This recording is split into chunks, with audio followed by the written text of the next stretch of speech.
मालिक की साजन बाजे प्यारी सासंग जियो, आप सब लोग उस परमपिता परमात्मा को याद करते हैं, उसकी भक्ति इबादत करते हैं तो वो भी जरूर सुनता है। बस दृढ़ यकीन और वचनों पे हमेशा पक्के रहना चाहिए।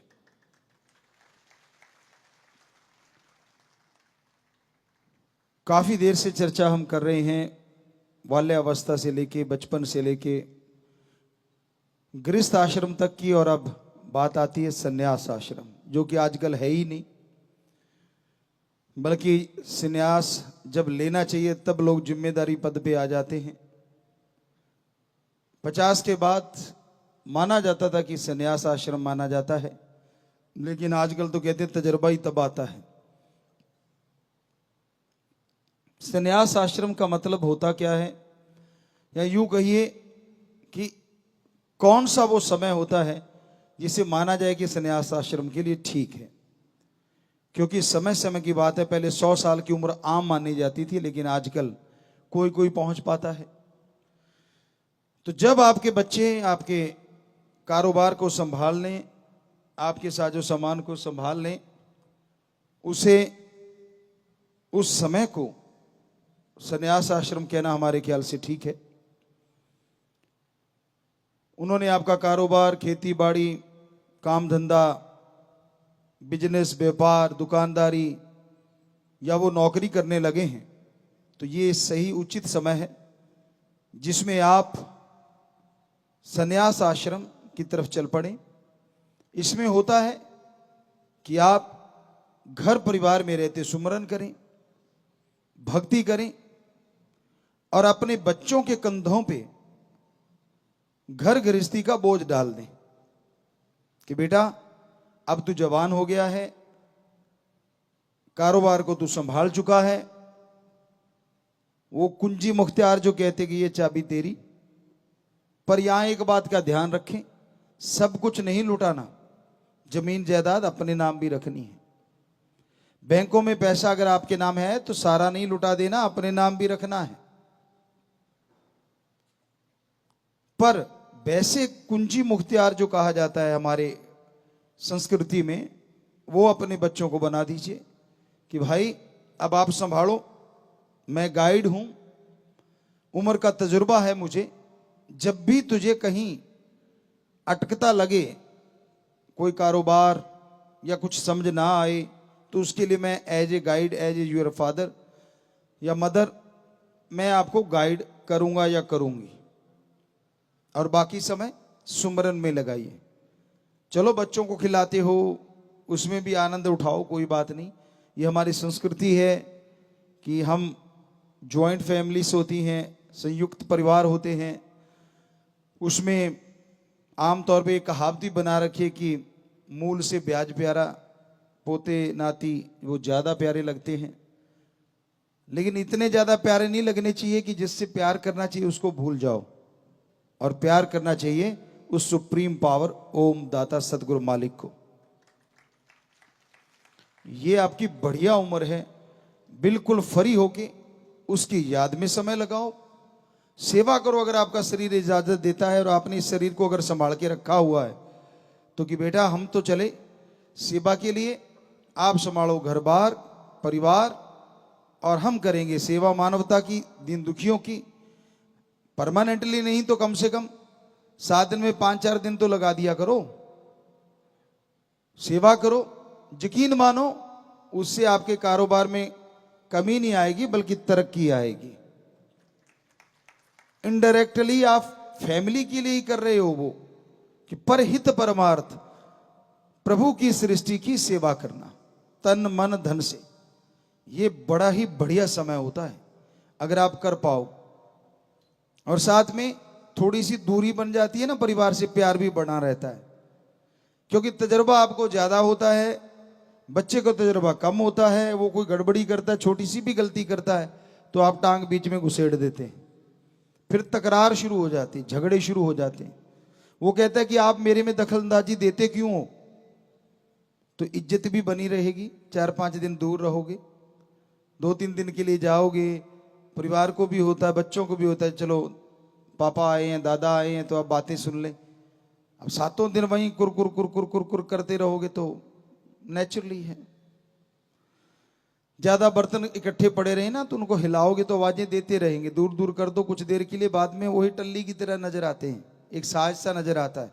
आठों पहर और 24 घंटे सातों दिन यही चलता रहता है, तो फिर वो कान खाने लगते हैं वो बर्तन।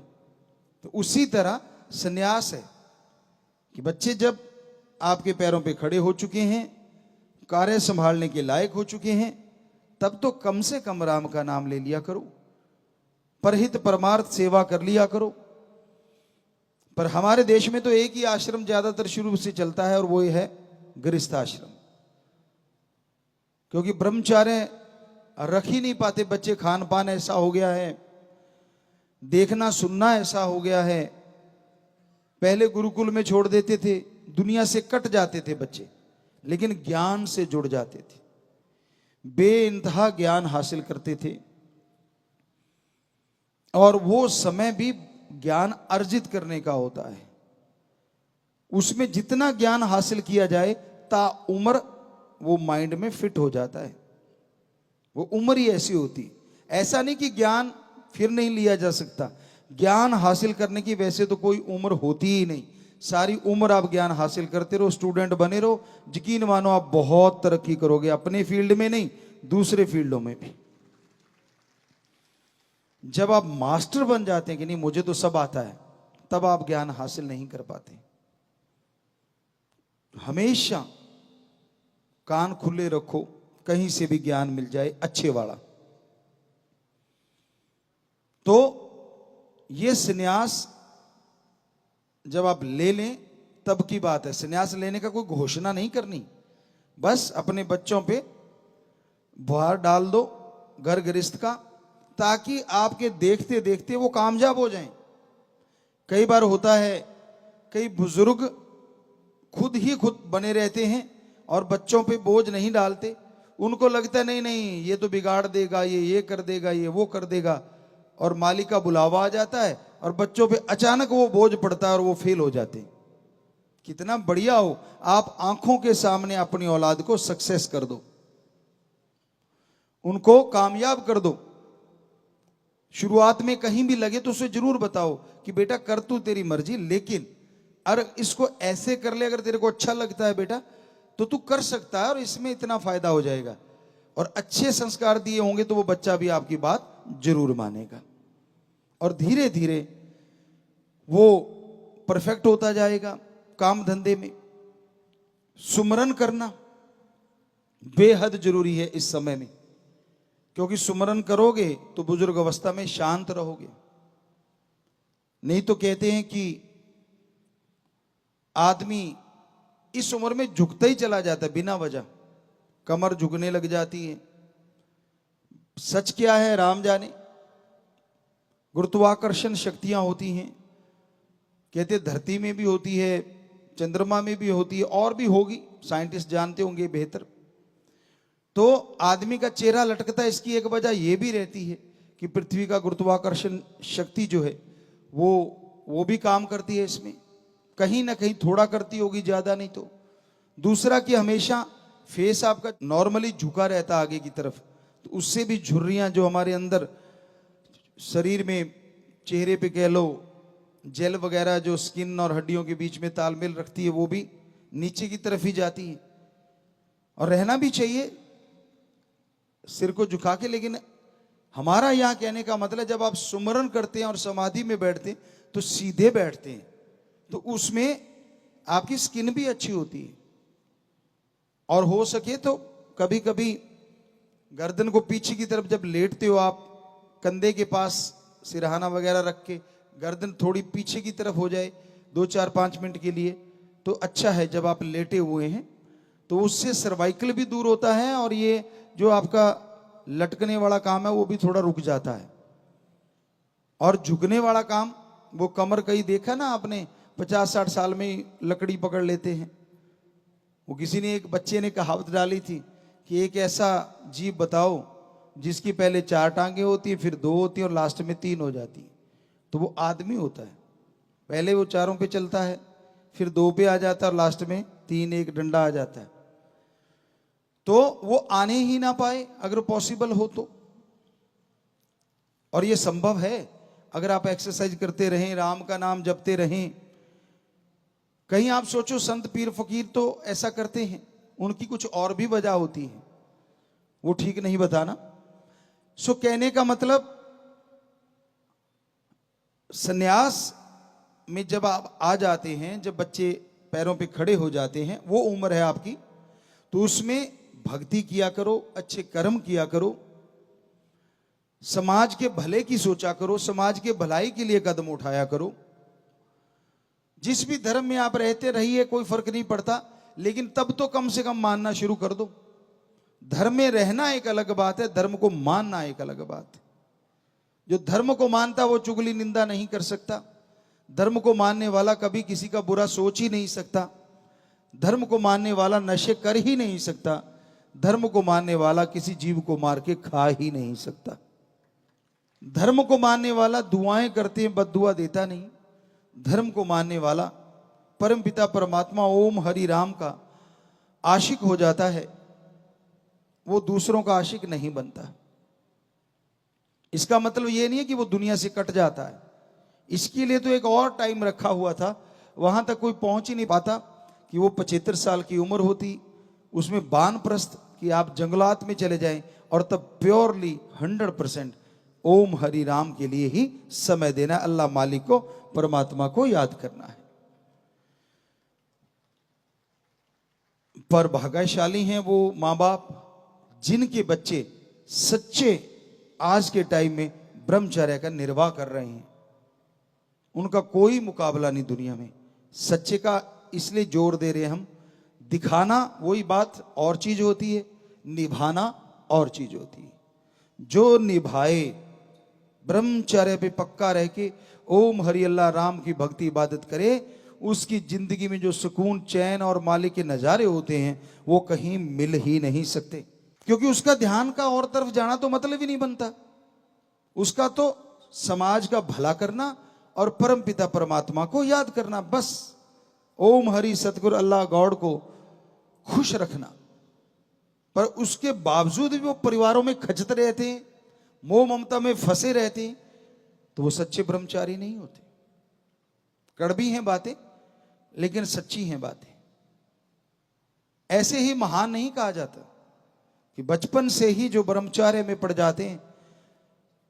ये जो इंसान के अंदर वीर्य है, इसका कंट्रोल करना अपने आप में एक बहुत बड़ी शक्ति है। ये शरीर को शक्ति देता है, शरीर के लिए एक ढाल का काम करता है। जैसे गाड़ी में अच्छी क्वालिटी का ऑयल जो होता है, जो पिस्टन वगैरह को बिल्कुल सही रखता है, ऐसे ही ब्रह्मचर्य जब आप रखते हैं तो वो हमारी बॉडी को मजबूत करता है, हमारे डीएनए के सेल को कह लो, जो भी चीजें हैं उनको मजबूत रखता है, जिससे झेलने की शक्तियां बढ़ जाती हैं, आत्मिक शक्तियां बढ़ जाती हैं, आत्मबल, विल पावर बढ़ता है और आदमी कभी नेगेटिव होता ही नहीं। चेहरे पे शांति झलकती है। कैसी भी परिस्थितियां क्यों ना आ जाएं, चेहरे का नूर गायब नहीं कर सकती। जो ब्रह्मचर्य का सच्चा पुजारी होता है, जो परमपिता परमात्मा से सच्ची लौ लगाए रखता है, वरना तो मर गए जी गए, मर गए जी गए, चलता ही रहता है जिंदगी में। परेशानियां आ गई तो मर गए, और थोड़ी सी दूर हो गई तो जी गए। यही तो चलता रहता है जिंदगी में आम इंसान के। कहते हैं ना, चिंता एक ऐसी चिता होती है जो जीते लोगों को जलाया करती है। चिता तो एक बार जला के काम तमाम कर देती है, लेकिन चिंता सबसे खतरनाक चिता है, जो पता नहीं जिंदगी के कितने मरहलों में, कितने पलों में आदमी को मारती है और फिर जिंदा करती है। इसलिए चिंता नहीं पैदा करने देना। ये तभी संभव है अगर आप अपनी जिंदगी का तालमेल बिठाएं। काम धंधा करते रहो, हाथों पैरों से कर्म योगी और जीवा ख्यालों से ज्ञान जोगी। काम धंधा भी करते रहिए। हम ये नहीं कहते कि ब्रह्मचारी ही बन जाएं, नहीं, घर गृहस्थ में रहिए, परिवार में रहिए। बेपरवाह जी ने 1-2 बार वचन भी फरमाए कि दो पंख हो जाते हैं, गिरना थोड़ा मुश्किल होता है घर गृहस्थ वाले को, अगर वो भक्ति करता है। ब्रह्मचर्य के लिए तो फिर पंख जुड़ जाते हैं दुनिया की तरफ से, एक ही पंख रह जाता है, समाज सेवा और परमपिता परमात्मा की खुशी हासिल करना, खान पान पे कंट्रोल करना, ऐसी चीजें ही खाना जो तामसिक भोजन ना हो, सात्विक भोजन हो। ज्यादा मिर्च मसाले अवॉइड करो, मसाले तो होने ही नहीं चाहिए, बल्कि नेचुरल खाना होना चाहिए, जितना भी बढ़िया आप कर सकें। बहुत सारी चीजें ब्रह्मी हैं, ज्यादा आप उपयोग करें जो ब्रह्मचर्य का पालन करना चाहते हैं, जो कि अनमोल तोहफा है कुदरत का, वो आप ज्यादा लेते रहेंगे तो नेचुरली आप शांत रहेंगे और परमपिता परमात्मा की तरफ ही ध्यान रहेगा। इस तरह बहुत सारी चीजें हैं जिनको लेने से, सोयाबीन है, ये भी बहुत अच्छी मानी जाती है, इसके लिए ज्यादा, हद से ज्यादा नहीं, लेकिन ब्रह्मचर्य के लिए अच्छी मानी जाती है। तो ऐसे बहुत से भोजन और भी हैं, अगर अमल किया जाए, उन पे चला जाए और तामसिक जो भोजन है उससे बचा जाए। हाँ, घर गृहस्थ में रहते हैं आप, जैसा मर्जी भोजन कीजिए, वो एक अलग बात है। वही बेपरवाही की बात कि दो पंख हो जाते हैं, गिरना थोड़ा मुश्किल होता है, लेकिन फिर भी अगर गिर रहे हैं तो इसका मतलब आप हद से ज्यादा किसी चीज में मोहित हो गए हैं, काम वासना क्रोध लोभ मोह अहंकार मन माया की गिरफ्त में काबू हो गए। भक्ति कभी भी दिखावे की नहीं करनी चाहिए कि मैं दिखाऊं ताकि मुझे लोग देखें मैं ये कर रहा हूं। ऐसे करने वाला भक्त हो ही नहीं सकता। भक्त वो होता है शांत चित्त रहता है, सुमरन करता है, भक्ति करता है, समाज में विचरता है तो अच्छी बात करता है, हंसता है तो अच्छी बात करता है, खुश रहता है तो अच्छी बातों का एहसास करके खुश रहता है, ना कि समाज में जाके गंदगी फैलाता है। तो इसलिए संन्यास आश्रम अपने आप में एक बहुत बड़ा ब्रह्मचर्य टाइप ही हो जाता है। नहीं, ऐसा नहीं कि गृहस्थ जिंदगी त्याग दी, वो तो आप वानप्रस्थ में जब जाते थे तब त्यागा जाता था, लेकिन उस समय से पहले पहले आप गृहस्थ जिंदगी में तो हैं, लेकिन पूरी गृहस्थी का बोझ नहीं उठाते आप, और परिवार अपने बच्चों को अपनी आंखों के सामने कामयाब होता देखते हैं। और बच्चों को चाहिए कि अगर आपके बुजुर्गवार, आपके माँ बाप ने, दादा दादी ने संन्यास ले लिया है, आपके ऊपर बोझ डाल दिया है, तो आप उनका सत्कार करना ना भूलिए। आप भागों वाले हैं जिनके माँ बाप ने ऐसा किया है कि वो आपकी अपनी आंखों के सामने आपको कामयाब होते देखना चाहते हैं। तो ऐसे माँ बाप का, वैसे तो कोई भी माँ बाप कैसा भी क्यों ना हो, सत्कार तो करना ही चाहिए, बुरा नहीं बोलना चाहिए। ये सच है। आज कलयुग में पिता का तो कहना क्या, माता भी कुमाता होती जा रही हैं। बुरा ना मानना, हमने ऐसा देखा है। अपने बच्चों को मार के कहीं भाग जाना, ये आम सी बातें हो रही हैं। हफ्ता 15 दिन में कोई ना कोई ऐसी खबर आती रहती है। यहां तक भी कई बच्चों ने, बच्चियों ने तो परिवारों को खत्म किया। बड़ा दर्द होता है जब ये चर्चा सुनते हैं। तो ऐसा पहले नहीं होता था। माता को माता नहीं, पूत कपूत हो सकता था। वो तो खैर आजकल आम बात है, पूत कपूत वाली तो। लेकिन हमारे जो राम नाम से जुड़े बच्चे हैं, जो धर्म को पक्के तौर पे मानते हैं, वो कपूत नहीं हो सकते। कई लोग सोचते हैं नहीं हमने देखा है। आपने देखा नहीं होगा ढंग से। आपके देखने का नजरिया, देखना दो तरह से होता है। पुराने समय में कहते थे या तो रास्ते चलते या व्यवहार पढ़ने से पता चलता है आदमी कैसा है। बाहर से देख के आप कैसे किसी को बता सकते हो वो कैसा है? वो बोलता नहीं, शांत रहता है, सजदे करता रहता है, तो क्या आपने मान लिया कि वो भक्त है? आपको क्या पता उसके अंदर क्या तूफान है। और दूसरी बात, पुरानी कहावतें ऐसी नहीं बनी कि ना तो बुरा जन्मे और ना बुरा आए। ये भी कारण होता है। बुरा नहीं जन्मा तो बुरा अगर आ गया तो वो भी फट्टी पोंछ देता है, पता ही नहीं चलने देता कब आपके चारों खाने चित कर दे। संस्कारों को आप भूल जाते हैं। और जो बुरा आया है उसकी सुन के सब बुला देते हैं जिंदगी देने वाले माँ बाप को। माँ का ऋण तो कैसे कोई उतारेगा। इसका मतलब ये नहीं है कि माँ गलत रास्ते पे चल गई उसके गुणगान गाते रहो, लेकिन अब गुण भी ना गाओ। अच्छा यही है, क्योंकि आजकल जैसे आपको बताया, ये हमने बिल्कुल प्रत्यक्ष में देखा है कि माता भी ऐसी होती हैं जो गलत राह पे चल पड़ती हैं। जब बच्चा उन चीजों को देखता है तो वो तिल मिला के रह जाता है, क्योंकि वो आपकी जन्मदाता है। आप अवॉइड कर दें, उसके रास्ते में ना आए, तो आपको ना तो गुस्सा आएगा। कोशिश कर लें अगर वो समझ सकती है आपसे समझाने की, और जब लगे कि ये समझने से और समझाने से ऊपर की बात है तो फिर रास्ते में ना आए, किनारा कर लें, वो ज्यादा अच्छा है। सत्कार अंदर रखिए।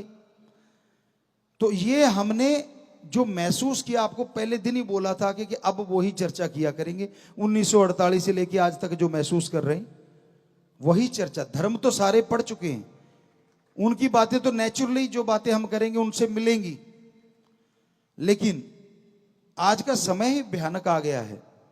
किसी की भी बात रख लो, कितनी भी बड़ाई कर लो, वो चिंटी वाली बात हम आपको सुनाया करते थे, त्रेड़ चाहे ना भी हो फिर भी लोग ऐसी चीजें सोचते रहते हैं। तो कहने का हमारा मतलब यहां पे वही है कि आप संन्यास आश्रम में आ गए हैं, दखल अंदाजी ना करो। हमारी आंखों सामने देखा है, जिसको लाखों करोड़ों लोग सजदे करते थे, संन्यास आश्रम में ना जाने की बजाय, गृहस्थ आश्रम में उलझने की बजाय, बच्चों की मोह ममता में पड़ने की बजाय ऐसे ऐसे पाप कर्म कर बैठे कि लोग उनको निगाह मिलाना भी पसंद नहीं करते। कर्मों से सब कुछ है, शरीर से कुछ नहीं होता। इसी शरीर से आप बुरे कर्म करने लग जाओगे तो कुछ और बन जाओगे, और इसी शरीर से अगर अच्छे कर्म करने लग जाओगे तो पूरा समाज आपको इज्जत की निगाह से देखेगा, आपका सत्कार करने लग जाएगा। इसलिए संन्यास आश्रम में अच्छे कर्म करने चाहिए। दखलंदाजी जितनी ज्यादा फैमिली में रखोगे उतने ही फैमिली के बन के रह जाओगे। हालांकि ये सही नहीं है, लेकिन उतना सही नहीं है जितना होना चाहिए।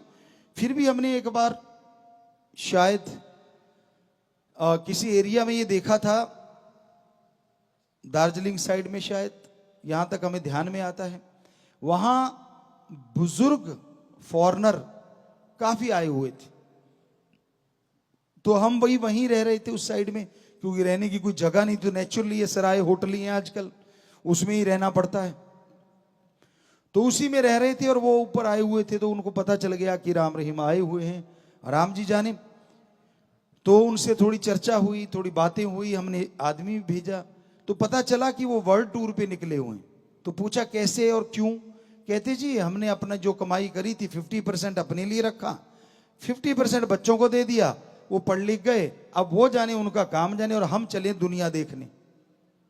बेपरवाह ने भी शायद एक भजन में लिखा है, मना चल मेला चल देखिए, शायद ऐसा एक भजन काफी पहले, क्योंकि आजकल बच्चों ने कभी गाया नहीं, तो ऐसा एक भजन है कि मतलब, तो वो मेला देखने जा रहे थे, तो इसका मतलब वो फारग हो गए थे इन चीजों से, तो मोह ममता से। तो कहते जी हम तो पूरा चक्कर लगा के आएंगे और खुशी मनाते हैं, अपना एंजॉय करते हैं। और अपने वाले एक घर में बैठे, वहीं पे झुक गए और वहीं खत्म सारा दिन। जैसे आपको बताया था कि बुजुर्ग माता से पूछा क्या ठीक ठाक हो आप, कहती ठीक है, पर पिताजी, हमने कहा क्या चाहिए, क्योंकि हमने कहा बेटा तो आपके होगा ही, पोता चाहिए, कहती वो भी है, पोते के बेटा, कहती वो भी है।